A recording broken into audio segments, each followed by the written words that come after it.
ഒന്ന് ശമൂവേൽ പ്രവാചകന്റെ പുസ്തകം 16-ാം അധ്യായത്തിന്റെ 12-ാമത്തെ വാക്യം. ഉടനെ അവൻ ആളയച്ച് അവനെ വരുത്തി. എന്നാൽ അവൻ പവിഴ നിറമുള്ളവനും സുനേത്രനും കോമളരൂപിയുമായിരുന്നു. അപ്പോൾ യഹോവ എഴുന്നേറ്റ് അവനെ അഭിഷേകം ചെയ്യുക, ഇവൻ തന്നെ ആകുന്നു എന്ന് കൽപ്പിച്ചു. ജീവവചന ധ്യാന ചിന്തയിലേക്ക് എല്ലാ പ്രിയപ്പെട്ടവരെയും സ്വാഗതം ചെയ്യുന്നു. ശമൂവേലിന്റെ ദുഃഖവും ദാവീദിന്റെ തിരഞ്ഞെടുപ്പും എന്നൊരു വിഷയമാണ് നാം ചിന്തിക്കുന്നത്. കുടപ്പിറപ്പുകളെ, ഒരുവൻ തൻ്റെ വളർച്ചയുടെ കാലഘട്ടത്തിൽ ആരാകണമെന്നുള്ളത്, അവൻ എങ്ങനെ ജീവിക്കണമെന്ന്, അവൻ എന്ത് ചെയ്യണമെന്ന് അവൻ ആഗ്രഹിക്കുന്നതിനും അവൻ സ്വപ്നം കാണുന്നതിനും മുൻപേ, ഒരുപക്ഷെ അവൻ ജനിക്കുന്നതിന് മുൻപേ അവനെ ജനിപ്പിച്ച ദൈവത്തിൻ്റെ ഹൃദയത്തിൽ അവനെക്കുറിച്ചുള്ള പദ്ധതികൾ രൂപപ്പെട്ടിട്ടുണ്ട്. ഓരോ മനുഷ്യനെക്കുറിച്ചും ദൈവത്തിന് തൻ്റെ ഹിതമുണ്ട്. ദാവീദിനെക്കുറിച്ചുള്ള ദൈവത്തിൻ്റെ ഹിതം അവൻ രാജാവാകണം എന്നുള്ളതായിരുന്നു. എന്നാൽ അതിനുള്ള സാധ്യതകളൊന്നും ദാവീദിന്റെ ജീവിത പശ്ചാത്തലത്തിൽ കാണുവാൻ കഴിഞ്ഞിരുന്നില്ല. ഒരു നല്ല സ്ഥാനത്തേക്ക് ഉയർന്നു വരുവാൻ തൻ്റെ വീട്ടുകാർ പോലും തന്നിലൊരു യോഗ്യതയും കണ്ടിരുന്നില്ല. ആരാലും അറിയപ്പെടാത്ത ഒരു ജീവിത സാഹചര്യമായിരുന്നു ദാവീദിനുണ്ടായിരുന്നത്.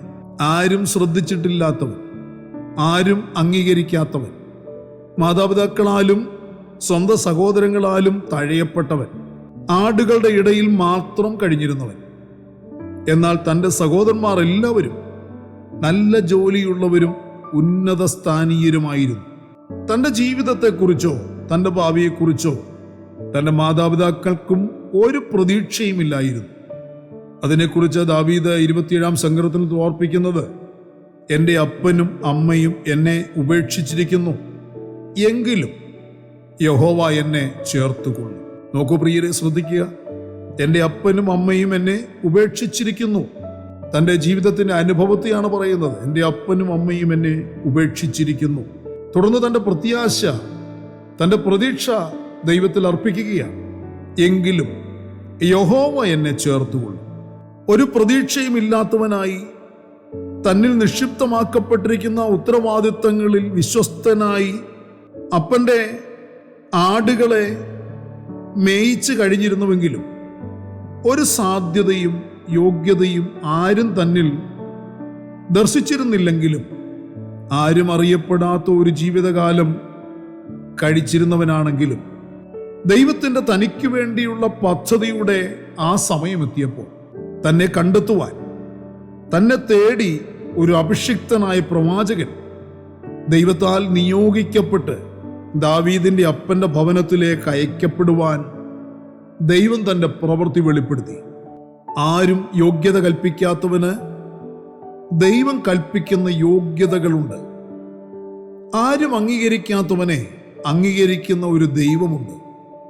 ആരും തേടി വരാത്തവനെ തേടി വരുന്ന ഒരു ദൈവമുണ്ട്.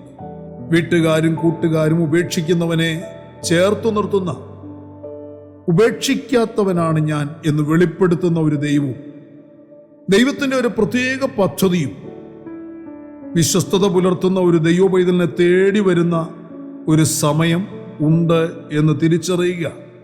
കൂടപ്പിറപ്പേ, താങ്കളുടെ ജീവിതത്തിലും അപ്രകാരം ഒരു സമയം ഉണ്ട് എന്ന് വിശ്വസിക്കുക. ചില നാളുകളായി ശമൂവേൽ പ്രവാചകൻ ദുഃഖിതനാണ്. ശൗലിനെ കുറിച്ചുള്ള ദുഃഖം, ശൗൽ ദൈവത്താൽ തള്ളപ്പെട്ടിരിക്കുന്നതിന്റെ ദുഃഖം ശമൂവേലിനെ ഭാരപ്പെടുത്തിക്കൊണ്ടിരുന്ന ഒരു സമയമായിരുന്നത്. ശമൂവേലിന്റെ ദുഃഖം ദൈവത്തിനും ഭാരമായിരുന്നു. അതുകൊണ്ട് തന്നെ ശമൂവേലിനെ ദൈവം ആശ്വസിപ്പിക്കുന്നു. അത് ഇങ്ങനെ നമ്മൾ വായിക്കാൻ കഴിയുന്നു. അനന്തരം യഹോവ ശമൂവേലിനോട്, ഇസ്രയേലിന്റെ രാജസ്ഥാനത്തു നിന്ന് ഞാൻ ശൗലിനെ തള്ളിയെന്നറിഞ്ഞിരിക്കെ നീ അവനെക്കുറിച്ച് എത്രത്തോളം ദുഃഖിക്കും. കൊമ്പിൽ തൈലം നിറച്ച് പുറപ്പെടുക. ഞാൻ നിന്നെ ബേത്ലഹേമിനായ യിശ്ശായിയുടെ അടുക്കൽ അയക്കും. അവന്റെ മക്കളിൽ ഞാൻ ഒരു രാജാവിനെ കണ്ടിരിക്കുന്നു എന്ന് കൽപ്പിച്ചു. 1 ശമൂവേൽ 16-ാമത്തെ വാക്യമാണത്.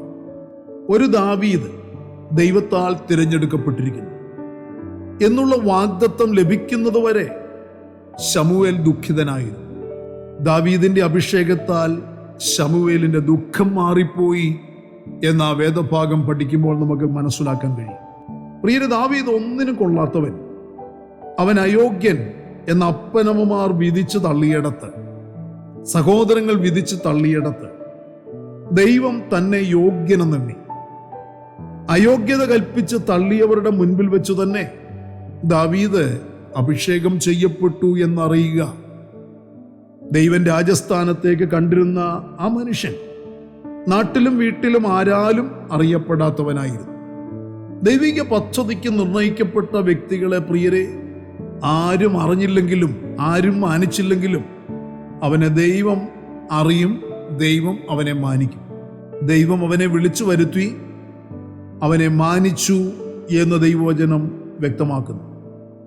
അങ്ങനെ ശമൂവേൽ തൈലക്കൊമ്പെടുത്ത് അവന്റെ സഹോദരന്മാരുടെ നടുവിൽ വെച്ച് അവനെ അഭിഷേകം ചെയ്തു എന്ന് ശമൂവേൽ പ്രവാചകന്റെ പുസ്തകം 16-ാം അധ്യായത്തിൽ നമ്മൾ വായിക്കുന്നു. ദൈവത്തിനു വേണ്ടി ദൈവം കണ്ടിരിക്കുന്നവനെ, അവൻ എവിടെയായിരുന്നാലും ദൈവം അവനെ വിളിച്ചു വരുത്തും. അയോഗ്യതകളൊന്നും അതിന് തടസ്സമായിരിക്കുകയുമില്ല. കൂടപ്പുറപ്പുകളെ, നിങ്ങൾക്കൊരു അറിയപ്പെടാത്ത കാലമുണ്ടായിരിക്കാം.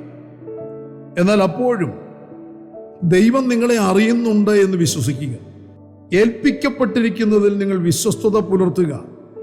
നിശ്ചയമായും നിങ്ങൾ ഉയർത്തപ്പെടേണ്ടതിനു വേണ്ടി, നിങ്ങൾ മാനിക്കപ്പെടേണ്ടതിനു വേണ്ടി ഒരു ശമൂവേലിന്റെ ദുഃഖം പരിഹരിക്കപ്പെടേണ്ടതുണ്ട്. ഒരു ശൗലിന്റെ പതനമാണ് ശമൂവേലിന്റെ ദുഃഖത്തിന് കാരണമായതെങ്കിലും ആ ദുഃഖം ഒരു ദാവീദിനെ കണ്ടെത്തുവാനുള്ള നിയോഗം ലഭിക്കാനുള്ള ദുഃഖം കൂടിയായിരുന്നു. നിങ്ങൾക്ക് വേണ്ടി ഒരു ശമൂവേലിന്റെ ദുഃഖം ദൈവകരങ്ങളിൽ ഉപയോഗിക്കപ്പെടുവാനുണ്ട് എന്നുള്ള തിരിച്ചറിവിനാൽ ഇന്ന് പ്രഭാതത്തിൽ ദൈവത്തിന് മഹത്വമർപ്പിക്കാൻ, ദൈവത്തിന് നന്ദി അർപ്പിക്കാൻ, ദൈവനിയോഗത്തിനു വേണ്ടി, ദൈവാലോചനയ്ക്ക് വേണ്ടി കാത്തിരിക്കാൻ കൂടപ്പുറപ്പെ താങ്കൾക്ക് കഴിയുമോ? എങ്കിൽ സമർപ്പിക്കുക, മുട്ടുമടക്കുക, പ്രാർത്ഥിക്കുക.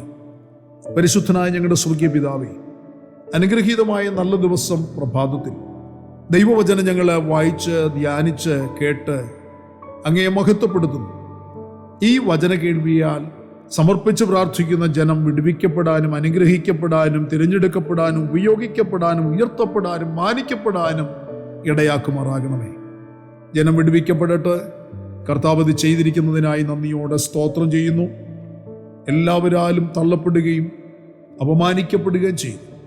ഒരവസരവും ലഭിക്കാൻ വേദനയോടെ കഴിയുന്ന ആരെങ്കിലും ഇന്ന് പ്രഭാതത്തിൽ ഈ വചനം കേൾക്കുന്നുണ്ടെങ്കിൽ, തുടർന്നുള്ള മണിക്കൂറുകൾ, ദിവസങ്ങളിൽ ഈ വചനത്തിൻ്റെ ശബ്ദം അങ്ങനെയുള്ളവരുടെ കാതിൽ മുഴങ്ങുമ്പോൾ, കർത്താവെ, അവർ വിശ്വാസത്തിൽ ഉറയ്ക്കുവാൻ, കർത്താവിൽ ആശ്രയിക്കുവാൻ, അവരെ ഏൽപ്പിച്ചിരിക്കുന്നതിൽ വിശ്വസ്തത പുലർത്തുവാൻ, അവർ സമർപ്പിക്കുവാനും പ്രാർത്ഥിക്കുവാനും ഇടയായി തീരണമേ. സ്വർഗമത് ചെയ്യുന്നതിനായി സ്തോത്രം. ജനം വിടുവിക്കപ്പെടുക, അനുഗ്രഹിക്കപ്പെടുകയും ചെയ്യണം. ഞങ്ങളെ വർദ്ധിപ്പിക്കണമേ, ഞങ്ങളെ മാനിക്കണമേ. മഹത്വം അങ്ങയ്ക്ക്. സകലതും ഞങ്ങൾക്ക് വേണ്ടി ജീവൻ തന്ന യേശു ക്രിസ്തുവിൻ്റെ ധന്യമായ നാമത്തിൽ താഴ്മയോട് അപേക്ഷിക്കുന്ന ദയ തോന്നി കേൾക്കുമാറാകണമേ. ആമേൻ. പ്രിയ വചനങ്ങളാൽ പരിശുദ്ധനായ കർത്താവ് എല്ലാവരെയും അനുഗ്രഹിക്കട്ടെ, മാനിക്കട്ടെ, ഉയർത്തട്ടെ. സർവശക്തനായ കർത്താവിൻ്റെ വരവിന് വേണ്ടി നമുക്ക് ഒരുങ്ങി കാത്തിരിക്കാം. മാറാനാഥ.